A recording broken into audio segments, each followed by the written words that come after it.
السلام علیکم ورحمۃ اللہ وبرکاتہ۔ اعوذ باللہ من الشیطان الرجیم، بسم اللہ الرحمن الرحیم۔ آیت نمبر 195۔ الہم، کیا ان کے ارجلن پاؤں ہیں، یمشون بہا جس سے وہ چلتے ہیں، ام لہم کیا ان کے ایدین ہاتھ ہیں، یبطشون پکڑتے ہیں وہ بہا جن کے ساتھ، ام لہم کیا ان کے اعین آنکھیں ہیں، یبصرون دیکھتے ہیں بہا جن سے،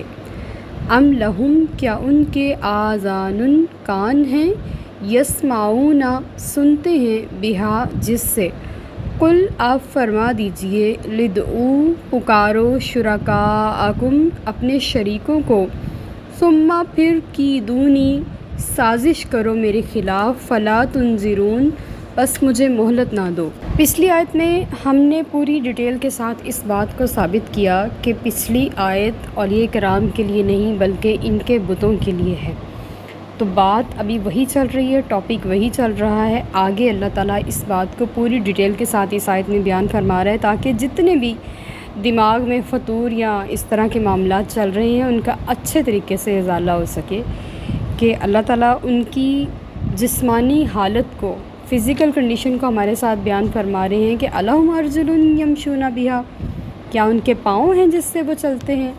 یا ان کے ہاتھ ہیں جس سے وہ پکڑتے ہیں، یا ان کی آنکھیں ہیں جس سے وہ دیکھتے ہیں، یا ان کے کان ہیں جس سے وہ سنتے ہیں۔ یہ حواس خمسہ جو انسان کے لیے ضروری ہیں، وہ کیا ان میں کوئی ایک بھی موجود ہے؟ سننے، سونگھنے، چکھنے اور چھونے کی جو صلاحیت ہے، کیا ان کے پاس یہ ساری چیزیں موجود ہیں؟ اگر ایسا ہے تو ٹھیک ہے، آپ اللہ کے مقابلے میں ان کو لے آؤ اور ان کی پوجا کرو، لیکن اگر عقل اور ہوش کے ناخن لو تو لکڑی اور پتھر کے بے جان مجسموں میں ایسی کوئی صلاحیت موجود نہیں ہے۔ اب جو آیت کا اگلا حصہ ہے نا کہ قل ادعوا شرکاءکم، آپ کہیے کہ پکارو اپنے شریکوں کو، اس کا تھوڑا سا بیک گراؤنڈ شان نزول ہے کہ کفار مکہ نبی کریم صلی اللہ علیہ وآلہ وسلم کو دھمکیاں دیا کرتے تھے کہ آپ ہمارے خداؤں کی توہین کرتے ہیں اور ان کی خدائی کو تسلیم نہیں کرتے، اگر ہمارے بتوں نے آپ کے ساتھ کچھ برا کر دیا تو آپ کی خیر نہیں، نعوذ باللہ من ذالک۔ اب کل جو کسی لفظ کے شروع میں آ جائے تو بات اللہ کی طرف سے ہوتی ہے اور حکم زبان مصطفیٰ صلی اللہ علیہ وآلہ وسلم سے ادا ہوتا ہے کہ آپ ان سے کہہ دیجئے، یعنی کہ اللہ تعالیٰ ان کو حضور کے ذریعے سے ہی اپنا پیغام پہنچا رہا ہے کہ اے حبیب انہیں فرما دو کہ جو کچھ تمہارے بت میرا بگاڑ سکتے ہیں بگاڑ لیں، اور میرا ذرا لحاظ نہ کریں، میں اپنے مالک حقیقی کے بغیر کسی کو اپنا معبود اور الہ نہیں بنا سکتا۔ یعنی کہ یہ جو طاقت اور یہ جو اسپرٹ ہے نا، یہ تب آتی ہے جب مخالف کے مقابلے میں ہمارا طاقتور حامی اور مددگار ہو۔ یہ طاقت اس وقت تک نہیں آتی جب تک ہماری سپورٹ مضبوط نہیں ہوگی۔ نبی کریم صلی اللہ علیہ وآلہ وسلم کے پاس بیسٹ ایور سپورٹ اللہ تعالیٰ کی تھی، اور اللہ سے بیسٹ ایور سپورٹ کسی کی بھی نہیں، اور اس سپورٹ کی صدقے میں حضور نے ان سے یہ کلام فرمایا اور اللہ نے اپنے محبوب علیہ الصلوۃ والسلام کو سر بلند کر کے دکھایا، اور ان بتوں کی حقیقت آج دنیا میں بہت حد تک واضح ہو رہی ہے۔ آیت نمبر 196۔ انا بے شک ولی اللہ میرا حمایتی اللہ اللہ ہے، الذی جس نے نزلہ اتاری الکتابہ یہ کتاب، وہوا اور وہ یتولی الصالحین حمایت کرتا ہے نیک بندوں کی۔ بڑی ہی خوبصورت آیت ہے and one of my favourite آیات، میری فیوریٹ آیات میں سے ایک ہے کہ اللہ ولی ہے، اور کتنی پیاری بات ہے، اللہ حمایتی ہے، اللہ دوست ہے، اللہ مددگار ہے۔ یہ نبی کریم صلی اللہ علیہ وآلہ وسلم کی شان رسالت کو بڑھانے والی آیت ہے کہ اے نبی آپ پریشان نہ ہوں، اللہ آپ کا دوست ہے، اللہ آپ کا مددگار ہے، جس نے آپ پر یہ کتاب اتاری ہے وہ انہیں نیست و نابود کرے گا اور اس کتاب کو سربلند کرے گا اور آپ کے دین کو ساری دنیا پر نافذ کرے گا، اور پوری دنیا میں صرف اسلام کا ڈنکا بجے گا، اور وہ وقت آئے گا انشاءاللہ، اور جب وہ وقت آئے گا تو ہی قیامت آئے گی۔ ابھی تو مسلمان سب سے نیچے ہیں نا، اور ان کے اوپر یہود، ہنود اور عیسائی یہ سب ان کے اوپر قابض ہیں اور مسلمان سب سے نیچے ہیں، اور جس دن یہ مسلمان اٹھ کھڑے ہوں گے اس دن وہ سب گر جائیں گے، اور ان کے گرنے کا انتظار ہے اور مسلمانوں کے اٹھ کھڑے ہونے کا انتظار ہے، اور انشاءاللہ جلد وہ وقت آئے گا۔ اور اللہ نبی کریم صلی اللہ علیہ وآلہ وسلم کا ولی ہے، اور اس نے اس کتاب کو حضور کی ڈھارس کے لیے اتارا ہے۔ بہت ساری آیات حضور کو حوصلہ دیا کرتی تھیں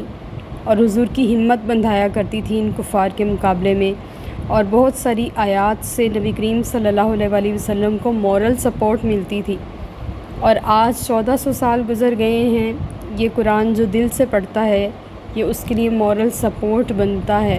اور بہت ساری زندگیوں کے بدلاؤ کا سبب بنا ہے، جس نے عمر فاروق رضی اللہ تعالیٰ عنہ کو بدلا۔ یہ قرآن آج تک اور تا قیامت لوگوں کے احوال اور ان کی حیات کو تبدیل کرتا رہے گا، اور ان کو گمراہی سے ہدایت کا راستہ دکھاتا رہے گا، بشرط یہ کہ اس کو اچھے استاد کے ساتھ پڑھا جائے، ورنہ ہم نے پیچھے پڑھا کہ قرآن گمراہ بھی کر سکتا ہے۔ آیت کا اگلا حصہ بہت خوبصورت اور بہت پیارا ہے، جس کی مختلف ڈیفینیشنز ہو سکتی ہیں۔ وَهُوَ يَتَوَلَّى الصَّالِحِينَ، اور وہ حمایت کرتا ہے نیک بندوں کی۔ ایک ڈیفینیشن اس کی یہ ہے،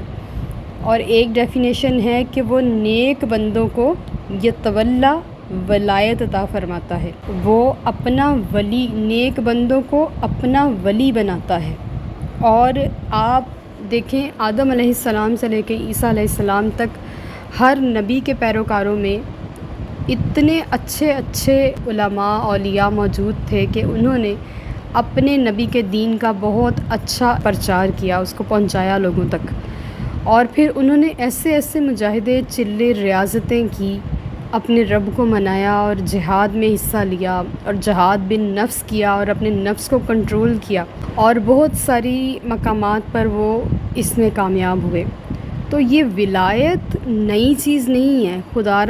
خدارا اس بات کو میری ریکویسٹ سمجھ لیجئے کہ ولایت کو نیا اسلوب بنا کر پیش نہ کیجیے۔ یہ آدم علیہ السلام کے دور سے ہے، یہ تا قیامت رہے گی، ولایت کے بغیر زندگی نہیں ہے۔ حضرت ابراہیم علیہ السلام کو اللہ نے اپنا خلیل بنایا تھا، اور خلیل کا جو رتبہ ہوتا ہے نا کہ وہ کمال ہوتا ہے، اللہ نے ایک ہی دوست بنایا ہے اور ایک ہی حبیب بنایا ہے، اپنا محبوب، جس کو ہم نبی کریم صلی اللہ علیہ وآلہ وسلم کے نام سے جانتے ہیں، جو ہمارے آقا، ہمارے مولا ہیں، جو ہمارے سردار ہیں دونوں جہانوں میں، ہر جہان میں۔ اور یہ دو ہستیاں ایسی ہیں جو پرومیننٹ ہیں دنیا میں، اور پھر اللہ نے ہر نبی کو ولی عطا فرمائے ہیں، اور ہر ولی کو اللہ پاک نے اپنے قریب کیا ہے، اور یہ ولایت اللہ عطا فرماتا ہے، اس آیت سے ثابت ہے۔ میں اپنی طرف سے کوئی ڈیفینیشن بیان نہیں کر رہی، قرآن پاک میں لکھا ہے یتولی الصالحین، وہ صالحین کو ولایت عطا فرماتا ہے، وہ صالحین کو کی حمایت کرتا ہے، وہ صالحین کا مددگار ہے، اور صالحین جو اس کے نیک بندے ہیں وہ ان کو اپنے لیے چنتا ہے، اور پھر وہ بندے ساری دنیا میں رہتے ہوئے بھی اس کے ساتھ جڑے ہوئے ہوتے ہیں، کبھی ساری دنیا سے کٹ کے جڑے ہوئے ہوتے ہیں، کبھی ساری دنیا میں رہتے ہوئے بھی جڑے ہوتے ہیں، اور ہمیں بہت ساری جگہوں پہ ملتے بھی ہیں۔ اور پھر وہ اللہ والے ایسے ہوتے ہیں کہ جب انہیں خدا مل جاتا ہے، معرفت مل جاتی ہے، تو وہ خاموش ہو جاتے ہیں، وہ بات نہیں کرتے، اور جن کے پاس کچھ بھی نہیں ہوتا وہ ٹرٹر کرتے ہیں، اور وہ سمجھتے ہیں ہمارے پاس بڑا انفارمیشن، بڑی نالج، بڑا کچھ آ گیا۔ حقیقت میں جو اللہ اپنے صالحین کو اپنے قریب کرتا ہے وہ ان کو ولایت کا درجہ عطا فرماتا ہے، اور نبی کریم صلی اللہ علیہ وآلہ وسلم نے ولایت کی بنیاد غدیر خم کے موقع پر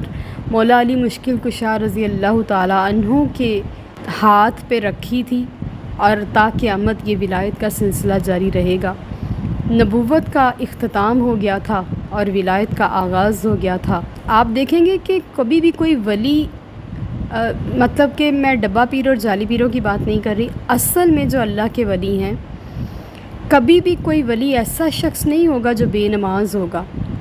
یا بے وضو ہوگا یا وہ پاکیزہ نہیں ہوگا، اس کی پرسنالٹی صاف ستھری نہیں ہوگی، جو کہ نبی کریم صلی اللہ علیہ وسلم کی حدیث مبارکہ کے مطابق اللہ جمیل یحب الجمال، اللہ خود بھی خوبصورت ہے اور جمال کو پسند بھی کرتا ہے۔ تو جو اولیاء کرام، جو پیشوا، جو رہنما ہوں گے، آپ خود دیکھیں گے پوری دنیا میں کہ وہ صاف ستھرے ہوں گے، سب سے پہلے شریعت پر کار بند ہوں گے، قرآن کا صحیح فہم رکھتے ہوں گے اور اس کو پڑھنا اور اس کو بیان کرنا اور اپنے مریدوں کو سمجھانا جانتے ہوں گے،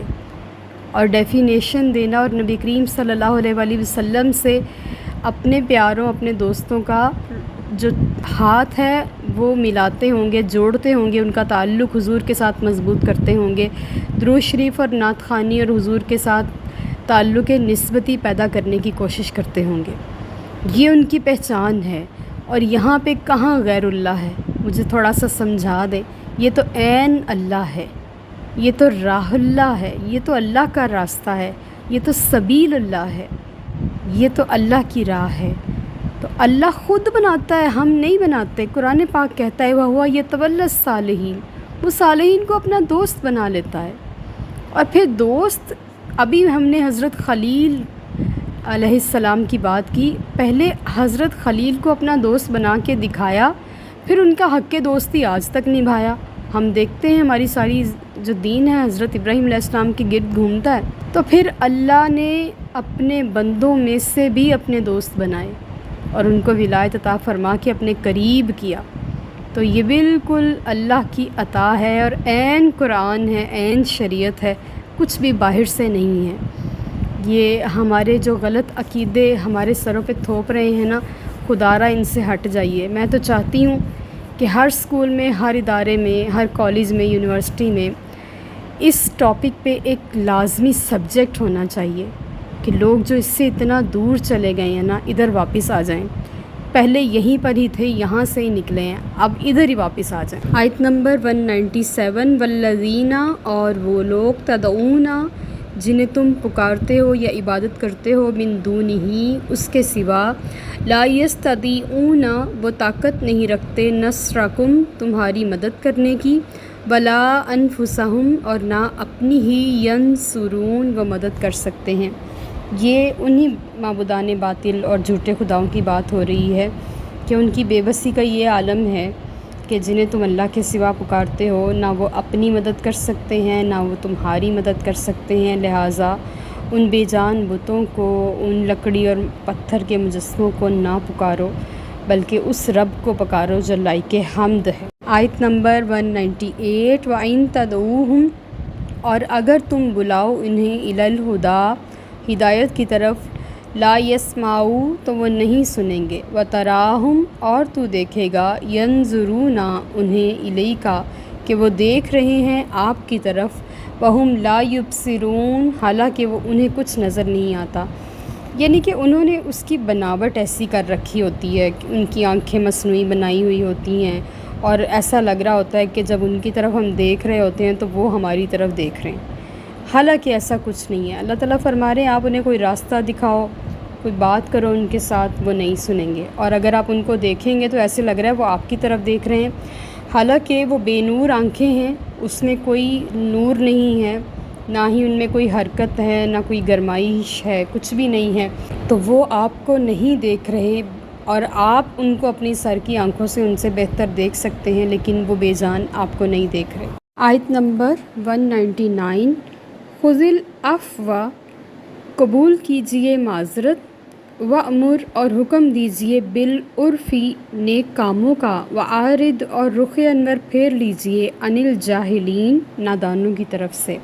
یہ آیت 3 امور کی طرف رہنمائی کر رہی ہے۔ سب سے پہلا یہ ہے کہ جو قصوروار معذرت طلب کرتا ہوا آپ کے پاس آئے،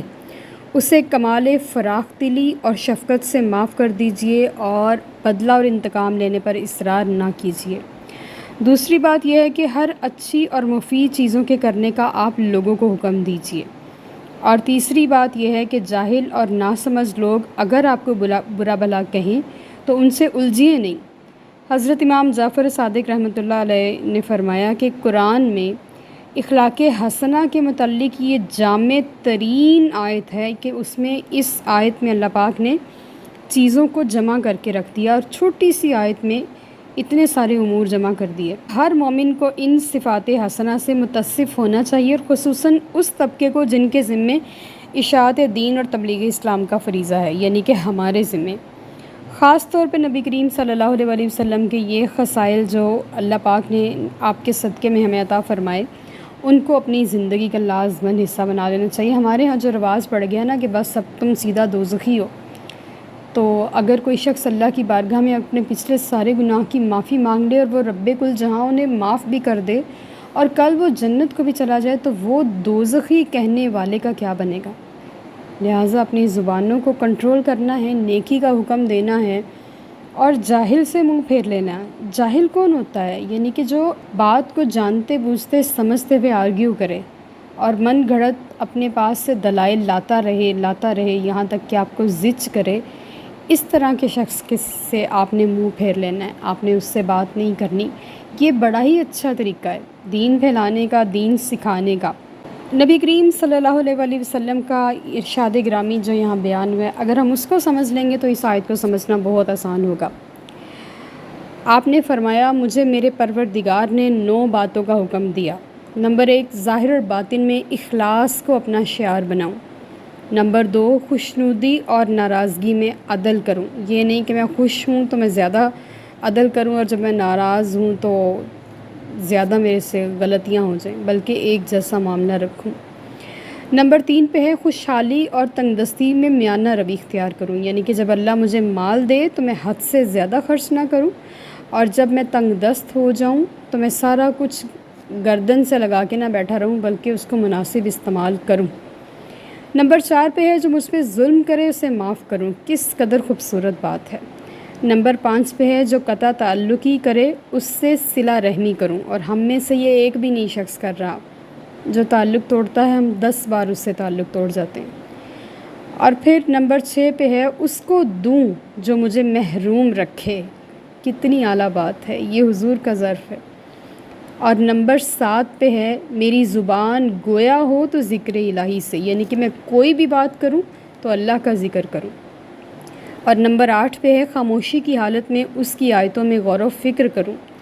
اور نمبر 9 پہ ہے میرے دیکھنے میں عبرت پذیری ہو، یعنی کہ وہ چیز دیکھوں جس سے میں عبرت حاصل کروں۔ تو یہ نبی کریم صلی اللہ علیہ وسلم کی شان ہے۔ اور بتائیے، جن کو اللہ نے اتنا مرتبہ دے دیا کہ اپنا قرب عطا فرما دیا اور اپنا بلا حجاب دیدار کروا دیا معراج کی رات، ان کے پاس اتنے خوبصورت خصائل ہیں، تو ہم تو دنیا داری اور گناہوں میں لتھڑے ہوئے ہیں، ہمیں تو ان سب کی سب سے زیادہ ضرورت ہے۔ وما علینا الا البلاغ المبین۔ Like, subscribe and share.